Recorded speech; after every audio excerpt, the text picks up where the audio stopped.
grabar y vamos a dar por comenzada la clase de hoy día. ¿Qué es lo que vamos a ver hoy día? Vamos a ver estos 5 puntos que si comparto pantalla obviamente los van a ver. Están acá. Vamos a ver la definición de cloud, la historia de los servicios cloud, los diferentes tipos de servicios que se están ofreciendo en la actualidad, la arquitectura y tipos de arquitectura y algunas diferencias entre nube pública y nube privada. Y aparte vamos a acordar la primera evaluación que va a ser para 2 semanas más y les voy a explicar, va sencillita para que no se asusten, pero hay que acordarla. Bueno, entonces comencemos. Para empezar, la pregunta del millón. ¿Qué es cloud computing o qué conocen ustedes como cloud computing? ¿Tienen alguna definición formal en mente o algo por el estilo?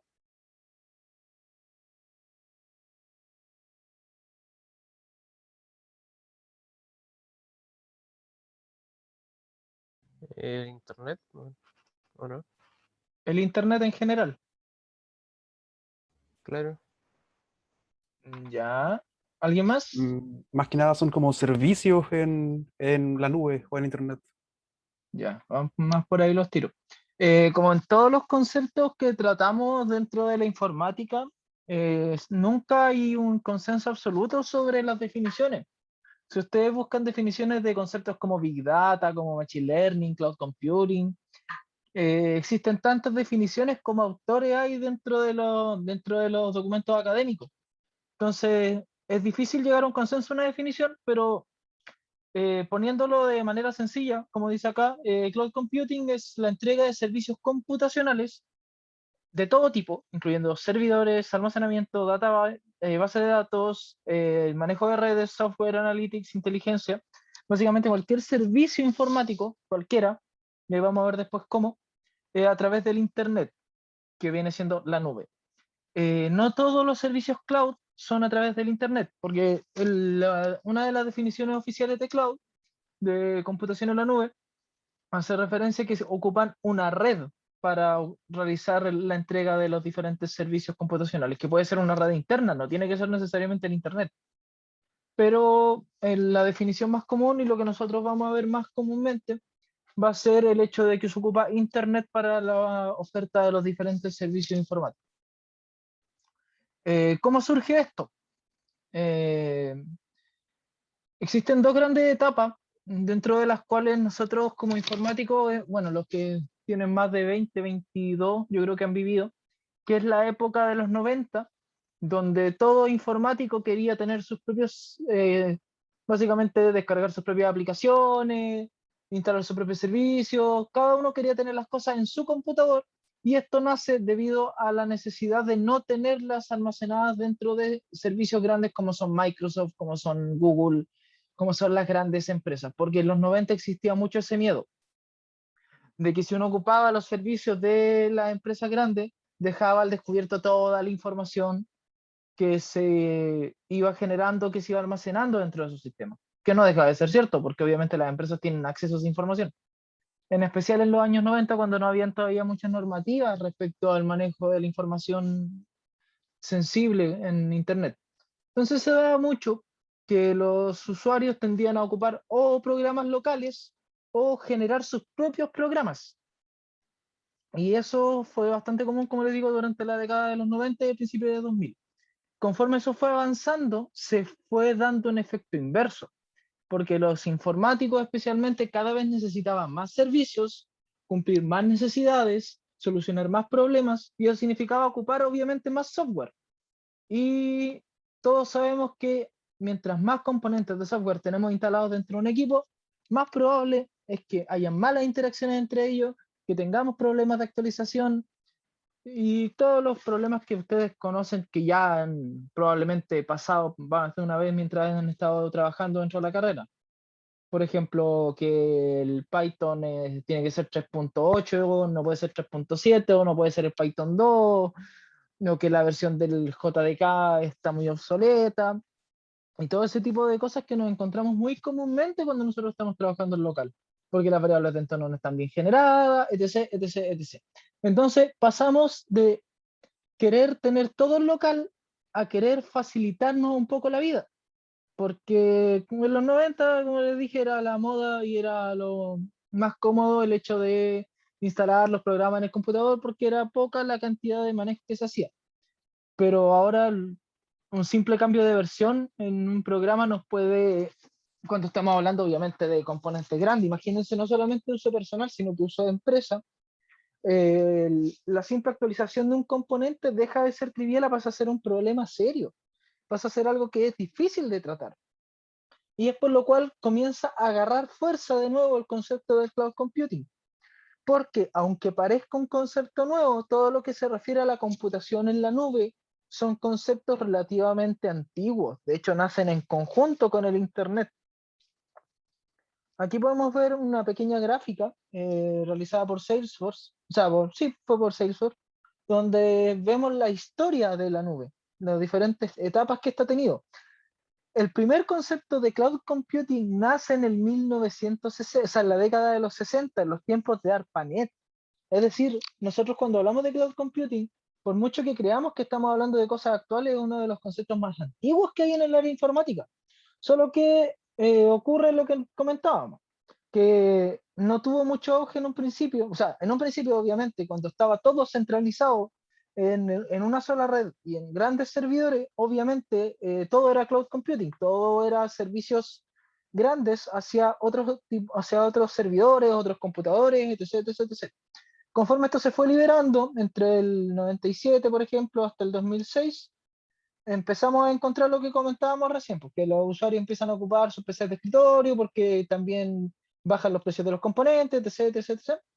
Y eso genera que en esta etapa todo el tema de cloud computing no sea tan utilizado como el sí en la anterior y en la etapa posterior a esa. Que de hecho aquí podemos ver uno de los grandes hitos del cloud computing es que Amazon entró a la competencia con S2 y S3, que son dos tipos de servicios que vamos a explicar en la siguiente clase, que les voy a explicar qué es Amazon, qué es AWS y todo ese tipo de cosas.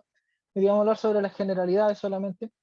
Y vemos cómo esto empieza a escalar, escalar, escalar, escalar.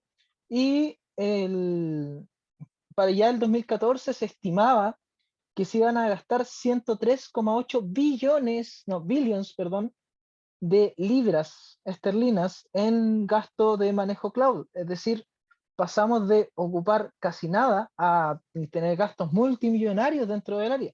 Porque las ventajas que tiene cloud son muchas, son variadas. Por ejemplo, una de las ventajas que tiene cloud es que nosotros no tenemos que preocuparnos, por ejemplo, de comprar los componentes, es decir, ya necesito tanto almacenamiento para mi sistema de Machine Learning, necesito tanto procesamiento, tanta gráfica, porque va a realizar unos cálculos de algoritmos matemáticos complejos, entonces necesito tal, tal, tal y tal componente.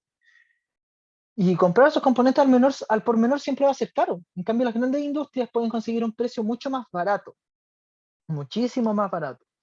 Por ejemplo, AWS, bueno, no, te lo voy a explicar en la próxima clase, pero haciendo un pequeño adelanto, AWS, en comparación al almacenamiento local, el precio del almacenamiento de los discos duros baja aproximadamente un 85 a 90%, lo cual llega hasta ser ridículo. Y esto pasa en todos los componentes, porque tienen obviamente una mayor capacidad adquisitiva, lo cual genera mayor descuento y las compras al mayor siempre van a ser más baratas. Entonces lo que hacen las grandes empresas es comprar al por mayor, generar grandes servidores que ellos manejan y esos compartirlos entre usuarios. Por ejemplo, si cada uno de nosotros contrata un servicio cloud, es probable que por mucho que no queramos, estén almacenados dentro de un mismo servidor. Y si están almacenados dentro de un mismo servidor es precisamente para abaratar costos. Es decir, ya va a estar todo en el mismo espacio físico, pero va a estar separado a nivel virtual para que puedan utilizar sus componentes de forma cómoda y de forma económica. Entonces, esa es la gran ventaja y el por qué la nube ha adquirido mucha relevancia en los últimos años. Dentro de los conceptos que nosotros tenemos del cloud computing, existen dos tipos, porque ustedes pueden pensar, ya, pero yo no quiero compartir el espacio porque yo manejo datos sensibles de usuario con, no sé, con una empresa que se dedica a, no sé, al hosteo de páginas web, por dar un ejemplo random. Entonces, si atacan esa página, puede que lleguen a los servidores donde yo estoy con mi información sensible, aparte estoy incumpliendo leyes normativas que impiden que esa información sensible se filtre. Entonces ahí entra otro concepto dentro de la propia nube, que es la nube pública y la nube privada.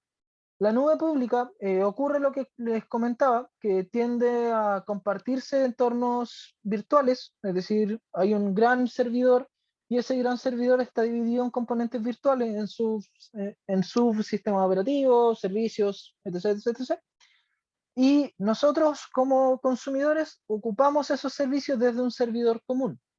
Por otro lado, la nube privada lo que hace es reservar componentes de hardware para evitar el compartirlos y así poder asegurar un máximo nivel de seguridad. El entorno público tiende a soportar mucho mayores cantidades de clientes, en cambio el privado permite accesos más controlados. Esa es otra gran ventaja. La otra diferencia es que en la nube pública se soporta cualquier tipo de conexión a internet. Y en la nube privada hay empresas, en este caso, si no me equivoco, Amazon y Google, que llegan al punto de instalarte conexiones de fibra dedicadas exclusivamente para el acceso a los servidores que ellos manejan en la nube. Obviamente es un servicio carísimo, pero no hay mayor seguridad que el hecho de que existe una sola red privada para conectarse al servidor. Entonces, claro, esto obviamente va a costar más, pero es mucho más seguro. Entonces, uno te permite entrar directamente a través de cualquier conexión a internet y otros tienen diferentes técnicas de seguridad, ya sea VPN, cortafuegos virtuales, o lo que les comentaba, redes de fibra dedicadas, es decir, están a instalar el cable de fibra a la casa o a la empresa, y ese se conecta directamente con AWS o con Azure, con Alibaba Cloud, etc, etc, etc, con los diferentes ejemplos de proveedores de servicios cloud. Y obviamente el servicio privado va a estar preparado para manejar información confidencial, es decir, se va a ocupar técnicas de cifrado, almacenamiento de forma diferente, lo que dijimos de los componentes separados, que van a tener probablemente sus propios almacenes o bases de datos, o sea, perdón, o discos duros o, o rack, ahí se me fue el nombre, o bueno, las cajas gigantes que tienen muchos discos duros, que se me fue el nombre, pero ustedes saben perfectamente de lo que estoy hablando. Entonces, estas son las grandes diferencias que existen entre la nube pública y la privada, las cuales algunas son de cajón, pero hay varias que son un poquito más curiosas, como el hecho de que de las conexiones y la fibra dedicada, que ocurre poco, pero ocurre. Dentro de cuando nosotros hablamos también de servicios cloud, nosotros tenemos tres grandes clasificaciones. Voy a ocultar esto un poquitito. Si tienen cualquier consulta entre medio, vayan interrumpiéndome, porque yo voy a seguir hablando y seguir hablando y seguir hablando. Entonces, mejor que vayan consultando antes de que se vayan pasando las cosas. Ahí sí. Dentro del concepto cloud, nosotros siempre vamos a manejar tres grandes tipos de servicios. O sea, tres grandes categorías de servicios, las cuales son infraestructura como servicio, plataforma como servicio y software como servicio. La infraestructura como servicio es, bueno, básicamente lo que podemos ver aquí es que lo verde es lo que nosotros manejamos y lo rojo es lo que maneja el proveedor del servicio cloud. Cuando nosotros hablamos de infraestructura como servicio, hablamos de espacios de servidores, de almacenamiento, es decir, cosas a muy bajo nivel. Por ejemplo, VPCs, lo típico, los servidores virtuales privados. Eso es un ejemplo de infraestructura como servicio. Es decir, nosotros tenemos que preocuparnos desde la instalación del sistema operativo hacia arriba. Es básicamente tener un espacio en la nube para instalar nuestros diferentes sistemas operativos y tener nuestros diferentes espacios de almacenamiento. En segundo lugar, plataformas como servicio. Nosotros no nos preocupamos del sistema operativo, ni del entorno de ejecución, ni de ninguna de esas cosas, pero sí nos tenemos que preocupar de los tipos de datos y las aplicaciones que nosotros queremos hacer funcionar. Después, en la clase siguiente, cuando hablemos de AWS, les voy a dar algunos ejemplos de plataformas como servicio, porque esos son un poquito más específicos. Y en el último caso, software como servicio es ya directamente aplicaciones pensadas al usuario final. Es decir, la típica que nosotros vemos de una página web, donde nosotros lo único que tenemos que hacer es ocupar el servicio y ese servicio está entregado completamente por el proveedor. Por ejemplo, Gmail es un servicio de usuario final, es un software como servicio, y herramientas de ese tipo, que nosotros simplemente no podemos modificar un par de cosas, pero son cosas menores. No podemos meternos a los datos del sistema ni a las aplicaciones que se están corriendo. Netamente podemos usar el servicio que se nos está proveyendo.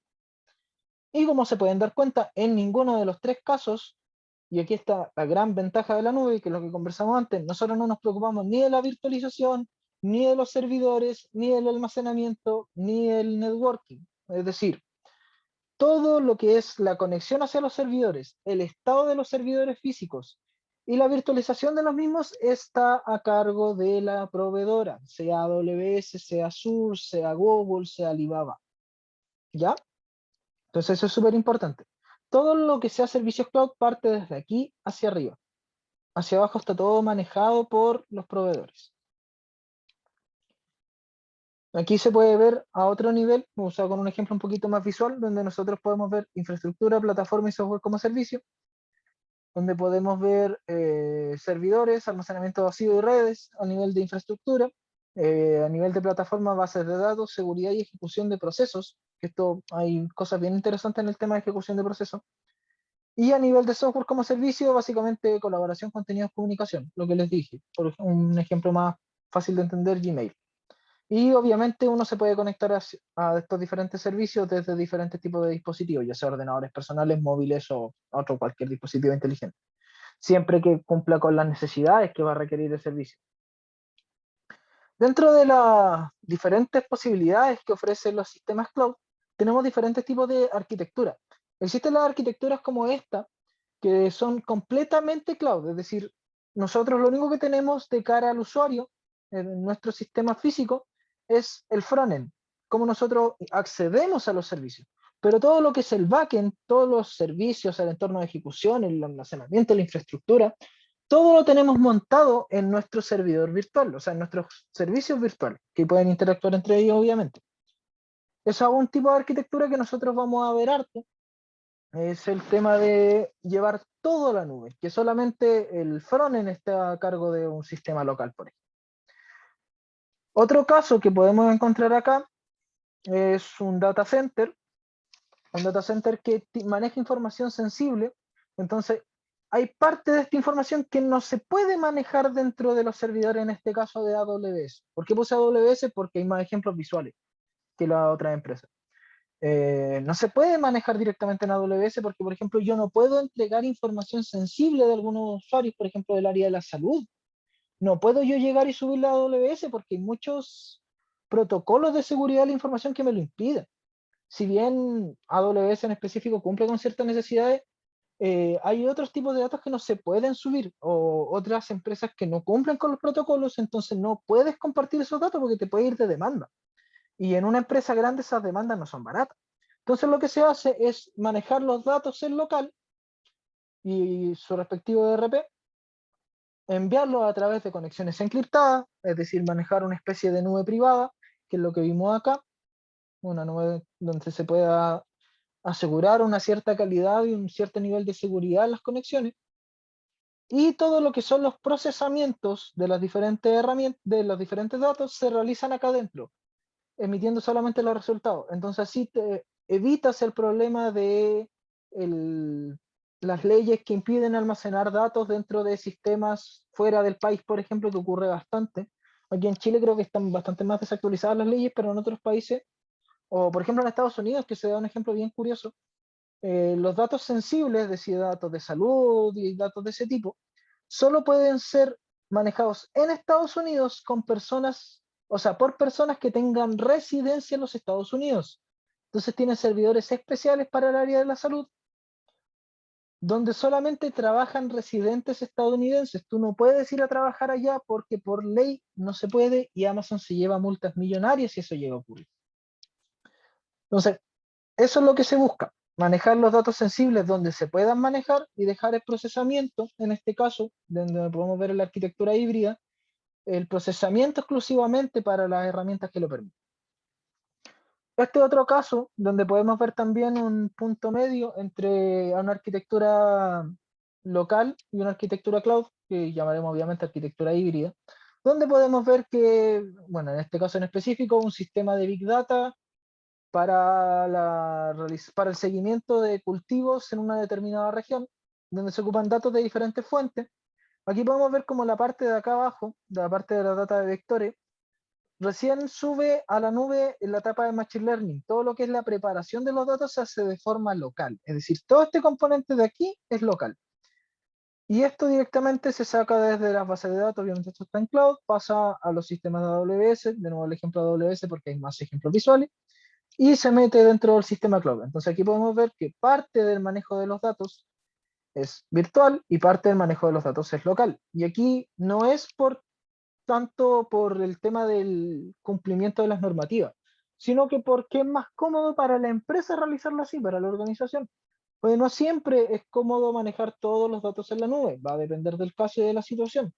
Hay que entender que esto también lleva unos costos y, por ejemplo, si nosotros ya tenemos servidores en local, no vamos a tirar los servidores a la basura, vamos a ocupar lo que se pueda de los servidores. Por ejemplo, si sabemos que tienen un bajo nivel de procesamiento, dejamos las etapas de filtrado, de análisis, que son etapas de menor requerimiento, y las etapas que son más complejas y que requieren una mayor cantidad de procesado y de almacenamiento, como la de Machine Learning y el almacenamiento de un propio Big Data, lo dejamos para el área cloud. Entonces hay que ir jugando con eso conforme se vaya necesitando. Aquí lo que podemos ver es una estadística que fue realizada el 2019 a finales bueno, para poner un poco de contexto, se realizó en industrias alemanas bueno, de diferentes tipos, no solamente de software, sobre el uso de las tecnologías cloud, cuánto se usa, cuánto se pretende usar y cuánto se está experimentando usar. Es decir, podemos ver el alcance que están teniendo hoy en día las tecnologías cloud y los servicios cloud dentro de un país bastante más desarrollado que nosotros, como es Alemania, donde podemos ver las diferentes empresas de cloud computing existen, donde está AWS, Azure, Google Cloud, VMware Cloud, que es de AWS, Oracle, IBM Public Cloud o Alibaba. Podemos ver claramente cómo AWS y Azure se están comiendo el mercado, obviamente, pero podemos ver que existe una gran tendencia al uso de herramientas y tecnologías cloud tanto en la actualidad, con ya un 76 y un 63% de algunas empresas, como de cara al futuro, que ya se está experimentando bastante. Entonces, esto es algo que está ocurriendo. A nivel nacional no tengo estadísticas, pero sí hay varios profesionales de acá, tanto practicantes como ingenieros civiles informáticos ya titulados, que en estos momentos están trabajando en diferentes empresas donde les pidieron manejar este tipo de herramientas, en específico AWS, la empresa Morrillo Paso, que tiene convenio acá con la UFRO, y son tecnologías que están empezando a pedir. Por ejemplo, por darles otro ejemplo random, a mí me llegó una oferta de pega de Walmart part-time para trabajar con servicios cloud. No pude porque estoy con las clases y con el magíster y porque, bueno, muchas cosas. Pero es algo que se está empezando a llevar a cabo mucho. Entonces, no hay que quedarse abajo de este tren, hay que comenzar a conocer esta herramienta y es precisamente lo que nosotros vamos a hacer en la asignatura. Conocer las herramientas que nos ofrecen y qué podemos realizar con ellas. Y también poder manejarlas para poder nosotros llegar a ofrecernos en algún futuro empleo con el manejo de esta y que nos pueda dar un valor añadido con respecto a nuestros, comillas, competidores, colegas ingenieros. Eso es básicamente el contenido de la clase de hoy. Como les dije, son clases cortitas que tienen harto contenido de materia. No sé si es que queda alguna duda, alguna consulta respecto a alguna de las diapos antes de pasar al siguiente tema. Fui muy rápido, fui muy lento. No, está bien, se entendió todo por mi parte al menos. Ya, gracias. ¿Alguien que haya quedado con dudas, consultas, algo? No, de momento no. Gracias. Como pueden ver, las clases de teoría, lo que va a ser la materia, va a ser bastante corto y va a ser bastante específico porque vamos a ver dos clases de teoría. Una que es esto, que son la definición grande de cloud computing, los diferentes tipos de nube, la historia, los diferentes tipos de servicios que se ofrecen, etcétera, etcétera, etcétera. Y la segunda clase que va a ser la introducción a AWS, qué servicios ofrece, cuáles son las reglas que exige AWS, y nos vamos a ir más a lo específico, porque obviamente este curso, al trabajar con el convenio de AWS Educate que se maneja de parte de la universidad, vamos a trabajar con AWS y no con otra herramienta cloud. Pero no es por discriminación hacia otra herramienta, sino que es porque para nosotros es gratis. Lo cual tiene sus ventajas y sus desventajas, que también lo vamos a conversar en la otra clase. Una vez que está conversado todo esto, vamos a conversar respecto a la evaluación. Porque yo no sé si se dieron cuenta, si alguien se metió, pero ya tienen campus virtual. Estoy en el de Profetí, me sirve. Ya tienen campus virtual, si no me equivoco, ya están todos. Si es que alguno no está, por favor, que me avise, que revise y que me diga si es que está o no está. Están todos los... Ay, me tengo que añadir yo, que sería bueno. Matricular usuario, vamos a aprovechar de matricular rapidito.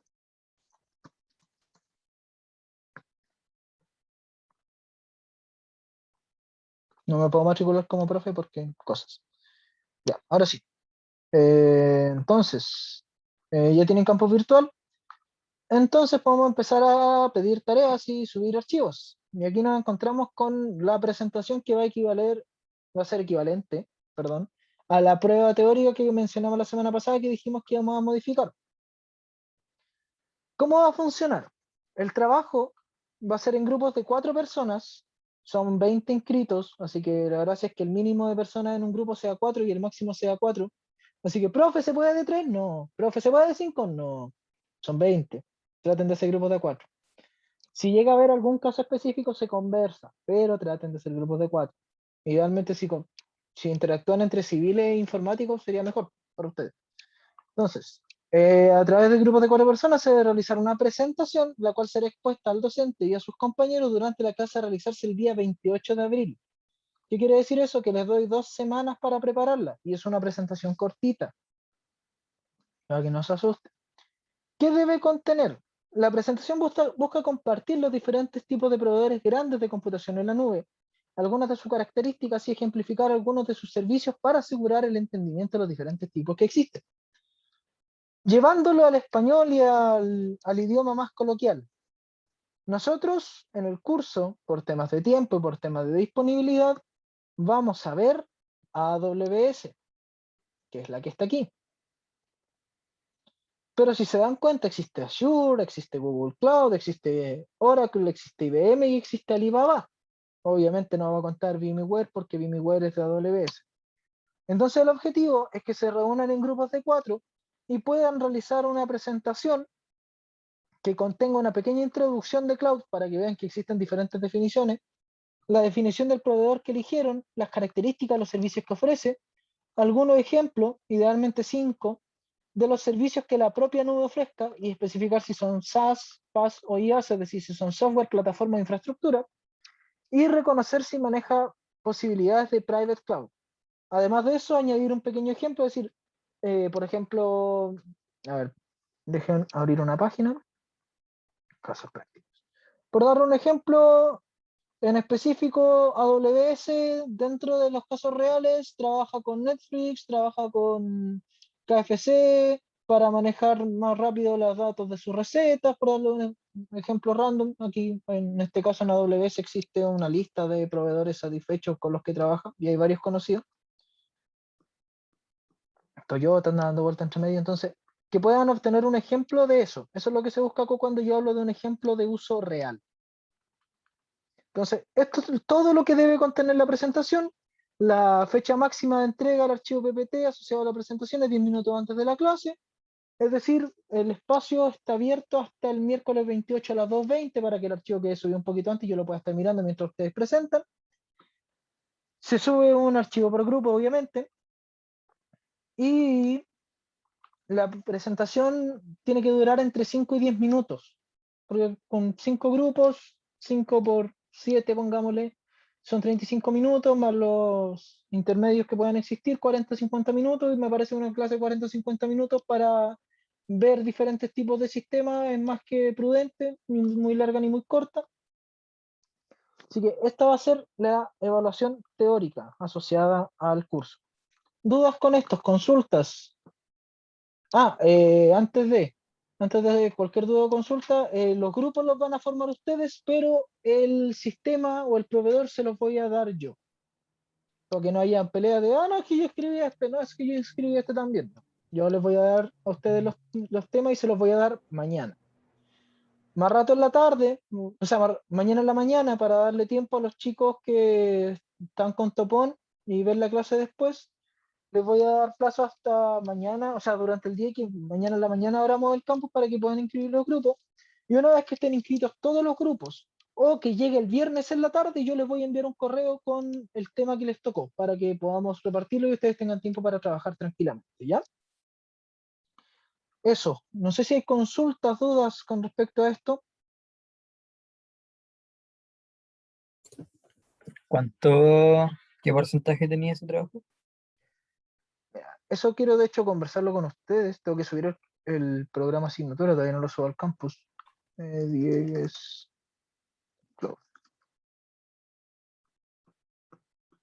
Aquí está. De acuerdo con esto, las evaluaciones teóricas valen un 30%. Esto se va a dividir obviamente en la presentación, es decir, en la calidad de documento que ustedes entreguen, no de documento Word, sino que de documento PPT, o que si me entregan un PPT con 2 diapos así súper ordinario, no lo voy a poder evaluar de forma correcta. Y la propia presentación que ustedes hagan. Eso va a ser los dos componentes que vamos a evaluar, porque a lo largo lo que se busca evaluar es el resultado de aprendizaje número 1, que está definido acá: identificar diferentes tipos de herramientas y servicios que entregan las plataformas en cloud. ¿Ya? Está el porcentaje.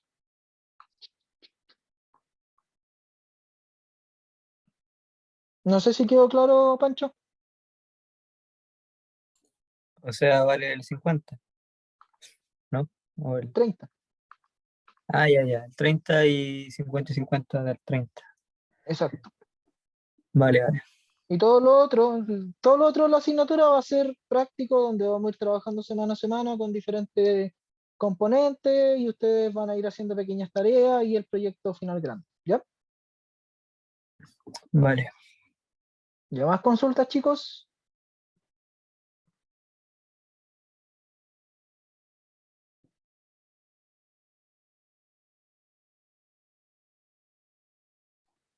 Se me fue. ¿Cuándo vas a dar el tema y todo eso? ¿Podemos armar los grupos ya, cierto? Sí, los grupos los pueden armar al tiro. Yo los voy a mostrar un segundito. En este momento lo tengo oculto, pero aquí tengo la inscripción de los grupos. Lo hice desde el campus del profe Diegues, pero soy yo, haciéndome pasar por él. Los grupos pueden variar entre un mínimo de 4 personas y un máximo de 4 personas, y la fecha de inscripción de los grupos será hasta el día 16 de abril a las 14:30 horas, es decir, hasta el viernes a las 2:30. Ese día, a esa hora, yo voy a dar los temas con respecto a los grupos que estén inscritos acá.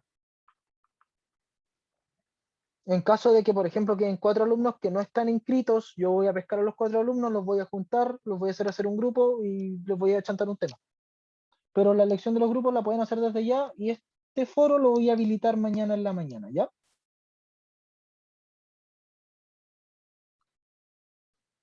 Es decir, ustedes aquí van a tener el espacio para inscribir sus grupos. Si alguno no está en campus, que me confirme igual para añadirlo. Es importante. Porque acá igual voy a dejarlo, aquí donde dice campus en progreso, voy a dejar la lista de reproducción de las clases.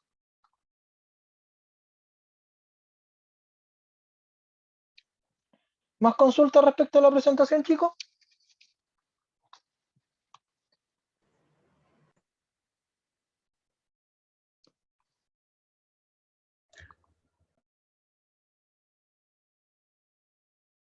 Escuché un suspiro, me lo tomo como un no. Ya, entonces dejamos este tema zanjado. Los que tengan problemas para presentar presencial, es decir, que estén con topón, lo podemos conversar, pero lo ideal es que presenten presencial. Van a ser 5 a 10 minutitos, así que pueden arrancarse 5 a 10 minutitos de la otra clase. No les voy a tomar más tiempo que eso. Y eso sería con respecto a la presentación. Cualquier duda que vaya surgiendo con esto, eh, lo vamos conversando en la semana. Igual va a haber una clase entre medio que va a ser la del 21, donde yo voy a hacer mi propia presentación, un poquito más larga obviamente, respecto a los servicios de AWS y sus generalidades. Ahí vamos a conversar un poco sobre los precios, cómo funcionan. Básicamente voy a contestar estas preguntas, pero un poquito más amplio porque va a ser nuestra herramienta del semestre. Y eso con respecto a la clase de hoy, chicos. No sé si tienen alguna otra consulta, si no para ir cerrando. Como les dije, las clases teóricas van a ser cortitas, pero hay que tenerlas. Profe, Dime. la clase de lunes asincrónica. La clase de lunes no existe, es un mito. Ah, ya, ya. Tal como conversamos la primera clase que tuvimos, donde definimos los horarios de clase, me parece que hacerles 4 clases, o sea, 2 clases sincrónicas es un exceso. Entonces lo que estamos haciendo es una clase que va a ser esta, donde nosotros, o sea, donde yo les presento los contenidos y desde las clases siguientes, cuando empecemos a trabajar con la herramienta, yo les presento la herramienta, les muestro un poco lo que hace, se ocupa para esto, esto y esto, y la actividad extra programática que va a ser lo asincrónico va a ser que ustedes van a tomar esa herramienta y van a cumplir alguna actividad que yo les voy a pedir. Y eso lo tienen que subir, obviamente. ¿Ya? Gracias, profe. Ok.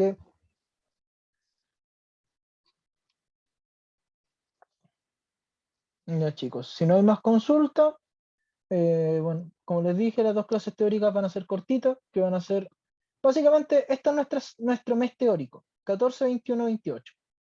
Y el 28 ustedes presentan. De aquí empezamos con las actividades prácticas el 2 de mayo, o sea, el 2 de, ¿por qué estoy en- Ahí sí. El 5 de mayo nosotros empezamos con las actividades prácticas, 12 y 19, aquí hay receso y seguimos el 2 de junio. Y eso. Si no hay más consultas, voy a ir cortando la grabación. Oh, perdón, no vi el chat. No me aparecía. Nos faltan 2 cabros, son informáticos y ya. Ahí ustedes coordínense, pues, o créense un grupo. Alguno de ustedes podría crearse un grupo de WhatsApp y lo conversan por ahí. No sé cómo les acomoda más. Pero bueno, si llegan a no tener grupo, me mandan un correíto y lo conversan. Eso, voy a ir cortando la grabación. Ay, ¿cuándo?